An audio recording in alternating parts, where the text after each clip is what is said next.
The reality is that the cartoon was made 85 years ago, and therefore it's extremely dated when it comes to the ideas of women being in roles of power and what a woman is fit for in the world. And so when we came to reimagining the actual role of Snow White, it became about the fairest of them all, meaning who is the most just and who can become a fantastic leader. And the reality is, Snow White has to learn a lot of lessons about coming into her own power before she can come into power over a kingdom. Also, the fact that she's not going to be saved by the prince, and she's the proactive one, and she's the one who set the terms, is what makes it so relevant to where we are today. Hollywood is in turmoil as Rachel Zegler and Gal Gadot's explosive feud sends Disney's live-action Snow White remake into chaos, threatening to become one of the company's most significant disasters. Amid the drama, Disney CEO Bob Iger is doubling down on the company's divisive DEI, diversity, equity, and inclusion agenda, while desperately trying to salvage the company's image behind the scenes. The escalating tension is transforming into a full-blown PR nightmare. Zegler and Gadot's clashes have reportedly escalated from tense disagreements to outright screaming matches, allegedly resulting in the cancellation of high-profile promotional events and necessitating reshoots that have already cost Disney over $300 million. As tensions flare, Zegler has directed blame at Gadot, accusing her co-star of contributing to performance mishaps and disastrous test screenings, which have failed 6 times consecutively. In response, Gadot, no longer willing to remain silent, has begun to push back. Disney now finds itself scrambling to salvage the production, which teeters on the brink. Marketing campaigns are in ruins, reshoots remain uncertain, and the looming threat of a delayed release has executives panicking. This turmoil could transform Snow White into what many fear will be Disney's ultimate woke fairy tale failure. As the scandal grows, questions arise. Is Rachel Zegler's behind-the-scenes behavior truly to blame for the escalating drama, or is there a deeper issue rooted in Disney's troubled production process? While it's easy to cast Zegler as the sole culprit, focusing entirely on her alleged behavior overlooks a larger and potentially more scandalous issue. Yes, Zegler's reported confrontations with Gadot, controversial antics, and public blame-shifting have exacerbated the situation. However, Disney itself cannot escape accountability. The company is grappling with a significant production problem, compounded by a history of mishandling live-action remakes. Disney's aggressive push to modernize its classics through a divisive DEI-driven agenda has been contentious from the outset. Snow White, in particular, has become its most controversial remake yet. Casting Zegler, a vocal and unapologetic critic of traditional Disney narratives, alongside Gadot, a megastar who avoids public conflict, created a volatile dynamic from the start. Reports suggest Zegler has been difficult to work with, blaming co-stars for poor takes and production delays. Yet, Disney's inability to manage conflicts or maintain control on set has only worsened the situation. This isn't the first time a Disney production has unraveled due to clashing personalities or conflicting creative visions. Investing over $300 million into a project plagued by continuous reshoots, marketing blunders, and internal drama highlights systemic flaws in leadership and direction, beyond just Zegler's behavior. Bob Iger's insistence on pursuing a polarizing social and political agenda further alienates traditional audiences while exposing the company's stars to intense public scrutiny. By placing Zegler in the hot seat without addressing broader systemic issues, Disney risks appearing both desperate and dysfunctional. Is Zegler solely at fault? Certainly not. While her actions may be intensifying the situation, Disney's leadership struck the match that ignited this firestorm. Now, they are all struggling to contain the fallout. Gadot's evolving response to Zegler's accusations underscores the mounting tensions within Disney. What started as a professional conflict has grown into a larger crisis, raising critical questions about the studio's handling of its productions and its stars. Gal Gadot's response to Rachel Zegler's accusations has undergone a marked transformation, evolving from quiet professionalism to what some might describe as a breaking point. Jill said, I can't wait for everybody to see the movie. It's classic and beautiful and inventive. It's just magical. Yeah, as a diehard Disney fan myself, who I feel like I see every release and opening weekend, it's like getting to show it to your best friends in a way that you're just like, you won't believe what we did.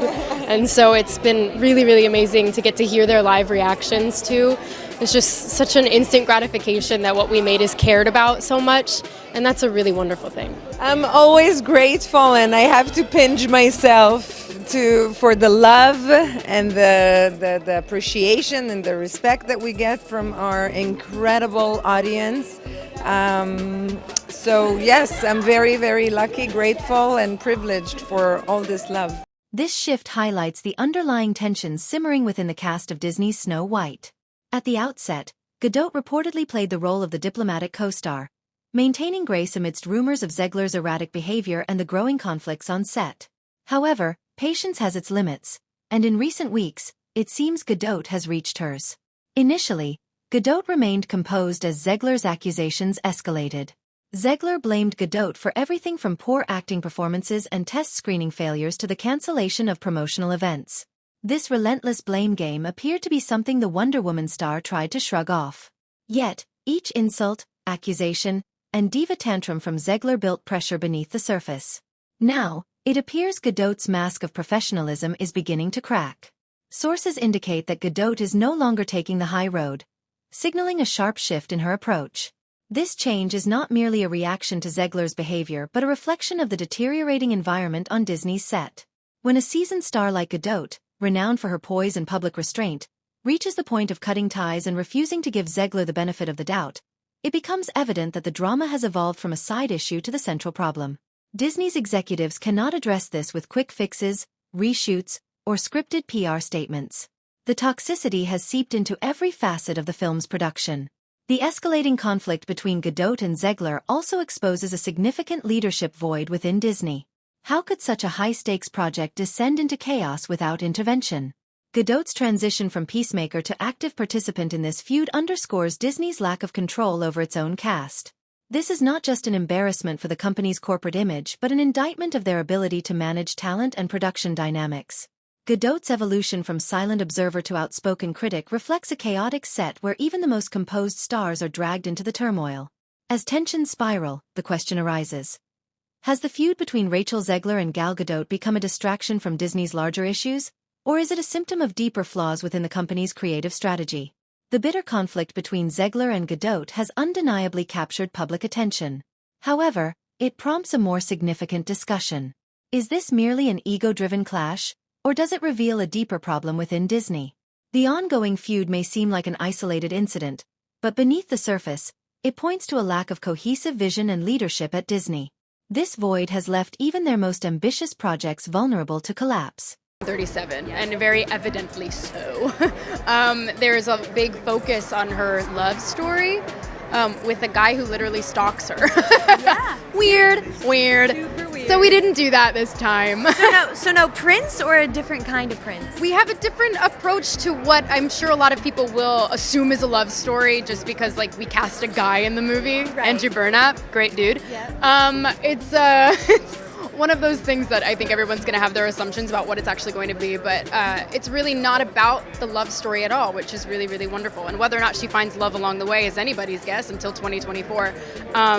All of Andrew's scenes could get cut. Who knows? It's Hollywood, baby. But it's one of those things. So true, it's yeah. it's an inner journey that she goes on to find her true self, and she meets a lot of people along the way that make the journey really incredible. Disney's live-action Snow White remake was always destined to be controversial, with its politically charged narrative and high stakes for its cast. Yet instead of using their A-list talent to propel the project forward, Disney finds itself embroiled in finger-pointing and on-set drama. While the Zegler-Gadot conflict is the most sensational aspect of the story, it reflects a broader issue: Disney's struggle to maintain control and direction within its creative endeavors. To foster a collaborative and productive environment, the outspoken criticism from Rachel Zegler and Gal Gadot's eventual pushback are not occurring in isolation. These issues are exacerbated by Disney's insistence on embedding social and political agendas into its storytelling without adequately managing the inevitable fallout that comes with it. By attempting to balance progressive messaging with mainstream appeal, Disney has inadvertently created an ideal environment for creative conflicts to flourish. The result? Costly delays, a fractured cast, and a public spectacle that portrays the studio as, at best, disorganized and, at worst, incompetent. It's impossible to ignore the significant amount of energy being diverted to damage control rather than focusing on creating a cohesive film that honors both contemporary values and the legacy of the original material. Disney is scrambling to resolve interpersonal conflicts, reshoot scenes, and salvage its tarnished reputation. If anything, the Zegler-Gadot feud is not merely a distraction. It's a glaring indicator of deeper creative and managerial crises within Disney. As tantalizing as the star drama might seem, it reflects broader cracks in Disney's foundation.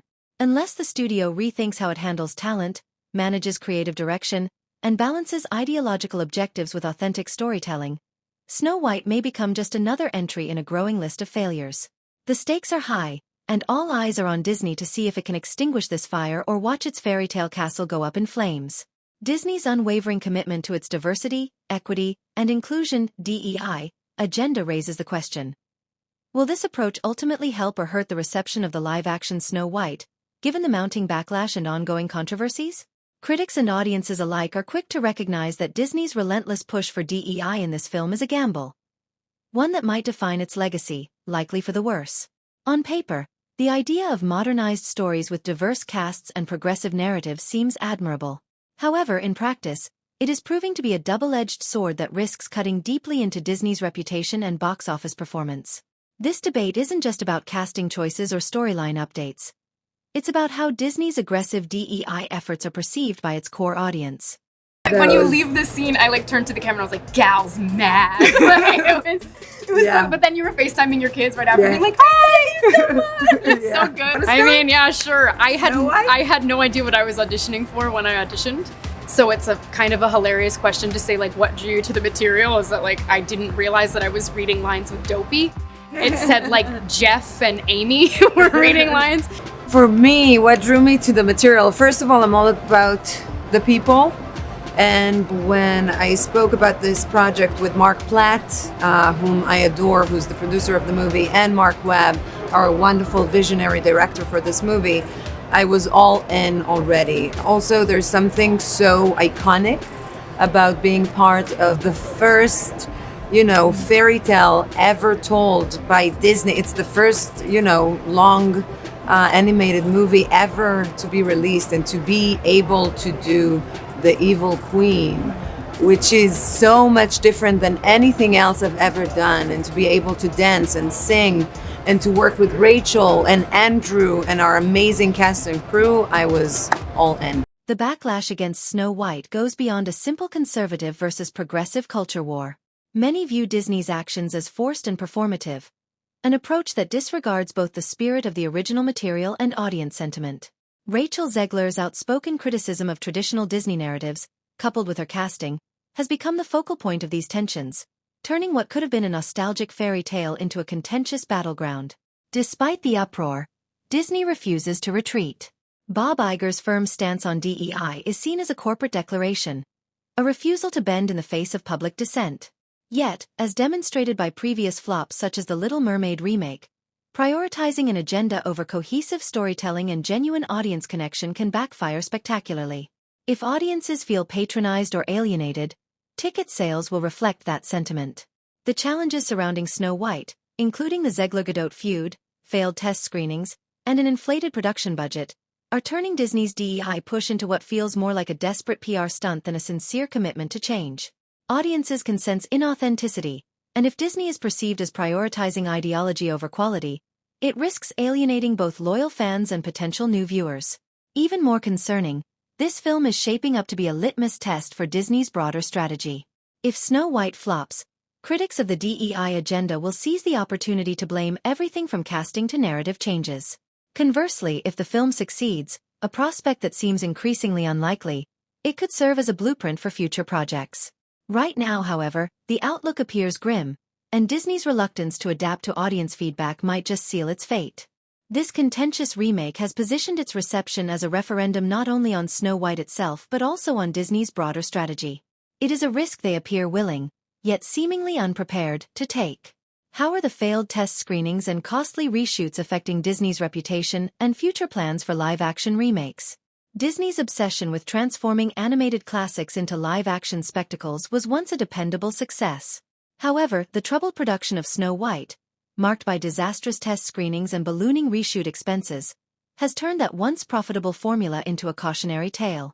The fallout from these failures extends far beyond this single film. It sends a clear message to the industry and audiences alike. Disney's golden touch is slipping, and fast. 6 consecutive failed test screenings for a film meant to uphold such a significant legacy is not a minor issue. It's a glaring red warning sign. Sinking over $300 million into a production that still struggles to deliver is more than just a misstep. It's corporate recklessness. Each costly reshoot highlights the creative team's lack of vision and cohesion, and the industry has taken notice. This isn't about polishing a few scenes or addressing minor plot issues. It's a frantic effort to salvage what increasingly resembles a sinking ship. Disney's relentless pursuit of do-overs raises an unsettling question. Grateful for the opportunities I have. When I tell you that it's hard, I just mean to be inside my brain. And I'm there 24/7, I can't get out of it. As a huge Disney fan like all of you, this is the biggest dream come true I could possibly imagine for myself. Thank you all for making it possible and being excited. Rachel, this is your second film. I know. How do you describe that experience? Oh, it's so weird and like not okay. No pun intended, lightning struck twice for me. I feel like the luckiest girl in the world. It is just ridiculous. I can't believe this is my life. I can't every day. 17 years old, a junior in high school. You send in this casting tape, and then you're cast as And then Maria. I got it. I'm like looking around and there's this huge poster of my face and I'm like, who is that? I still can't process any of it. I am the most grateful person alive, but I'm also keeping it. How far are they willing to go to avoid admitting failure?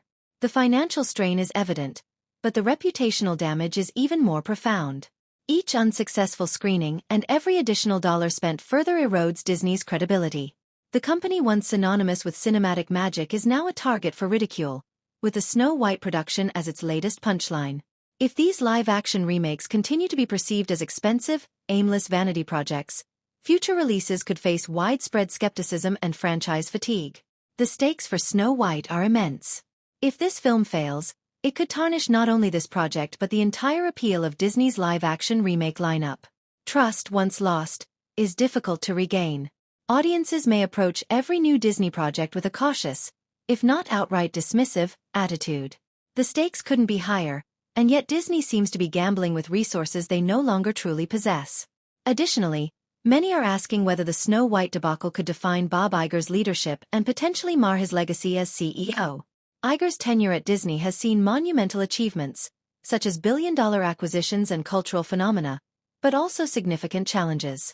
Should Snow White fail as spectacularly as some predict, it could become the most glaring blemish of his return as CEO, undermining any hopes he had of cementing a positive legacy.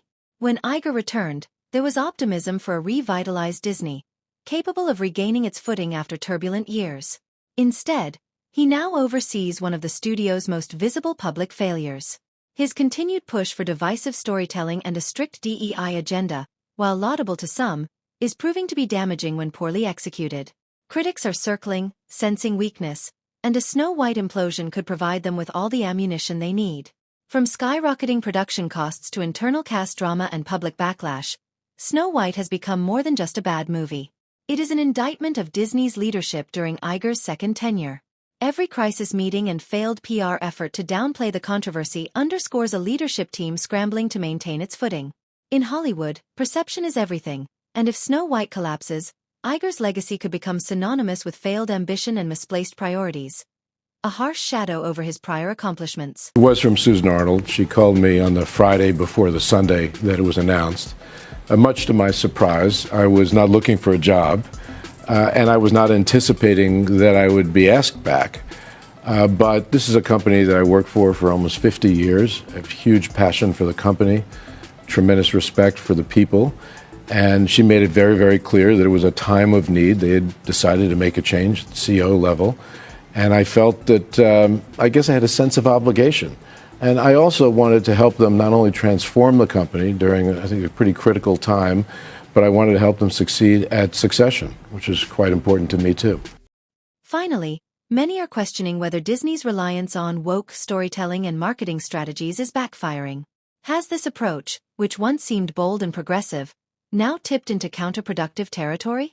Snow White has emerged as the emblem of this divisive strategy, raising serious concerns about the future of Disney's iconic franchises. An attempt to modernize a beloved fairy tale has gone wrong, alienating core audiences and sparking a firestorm of controversy. In its pursuit of new markets and progressive ideals, Disney has inadvertently trampled on the legacy and expectations of its traditional fan base. While inclusivity and representation are important, when poorly executed, as with Snow White, it feels superficial and pandering rather than genuine progress. The backlash has been swift and fierce, highlighting that Disney's current approach is misfiring. The prioritization of agenda-driven narratives over storytelling quality and authenticity leaves audiences feeling disconnected and increasingly disinterested. If Disney fails to find a balance between innovation and respect for its classic stories, it risks further eroding its goodwill. Future live-action remakes and iconic franchises could face growing skepticism and distrust, damaging the magic that once made Disney untouchable. This issue is not just about Snow White. It's about whether Disney can evolve without losing its identity. As things stand, the outlook appears grim. The Snow White remake is teetering on the edge of disaster, with no sign of the drama slowing down. From the public feud between Rachel Zegler and Gal Gadot to astronomical production costs and endless reshoots, these are just surface symptoms of a deeper crisis within Disney. So remember last week we told you a story about how a number of Disney employees walked off the job last week because they felt that Disney did not do enough to oppose a bill that passed in Florida. It's HB House Bill 1557. There's no way we're on a White House. It's kind of unspoken. There are times when it's spoken. Closing the book on the Arby's franchise, which opened on January 5th of 1969. Roberts and like our leadership over there has been so welcoming to like my like not at all secret gay agenda, and so like I feel like I felt like it was, I mean, like maybe it was that way in the past, but I guess like something must have happened in the last like they are turning it around, they're going hard, and then all that like momentum that I felt, like that sense of I don't have to be afraid to like, let's have these two characters kiss. Let's in the background. Like I was just wherever I could, just basically adding queerness to like if you see anything queer. Will the company's relentless push for a woke agenda reshape the industry, or will it alienate audiences and tarnish its reputation? One thing is certain: this fairy tale has turned into a nightmare, and the fallout will influence not only Disney's live-action remakes but also the legacy of everyone involved. What do you think? Is Disney losing its way by trying too hard to modernize classic tales, or is this part of necessary progress? Share your thoughts in the comments, like this video if you enjoyed our analysis, and subscribe to We Are Trending for more deep dives into Hollywood's biggest controversies. Until next time, stay tuned and keep the conversation going.